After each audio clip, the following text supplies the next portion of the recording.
السلام عليكم ورحمة الله وبركاته. اللهم صل وسلم وبارك على سيدنا محمد وعلى آله وصحبه أجمعين.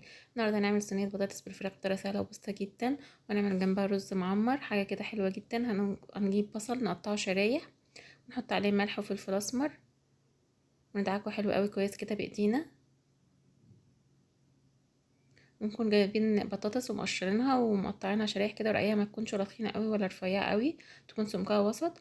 ونحط ملح وفلفل أسمر على البطاطس وشوية سبع بهارات، ونقلبها. هننزل بقى عليها بالخضار، البصل، ونقطع فلفل وطماطم.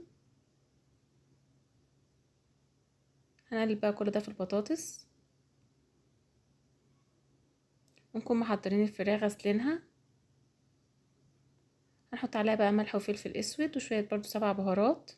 يا ريت ما تنسوش اللايك والاشتراك في القناه وتفعيل الجرس عشان توصلكوا كل جديد.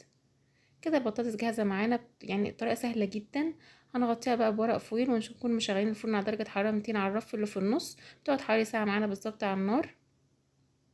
هنجهز بقى الرز المعمر. هنا دول 3 كوبايات رز غسلاهم ونقعهم قبلها بساعه، ونحط عليهم 3 كوبايات لبن. كل كوبايه رز عليها عليها كوبايه لبن، وممكن تزودي بس ربع كوبايه في الاخر خالص، يعني 3 كوبايات وربع زي ما احنا شايفين كده. هنحط ربع معلقه ملح ونقلبها. سهل جدا وهيطلع معاكي بوش وطعمه حلو جدا. سمنه بقى بلدي، هنكتر بس في السمنه، جاي نحط معلقتين كده او 3 سمنه.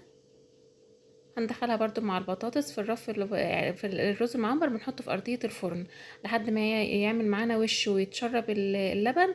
نحطه بقى في الرف اللي في النص، بنحطه على اعلى درجه حراره. يعني بنحط الرز على اعلى درجه حراره في الرف على الارضيه، وبعد كده لما يتشرب نوطيه نحطه في الرف النص. ده الزيتون كنت عاملاه معاكم، وشوفوا طريقه الزيتون. ما تنسوش اللايك والاشتراك في القناه وتفعيل الجرس عشان يوصلكوا كل جديد.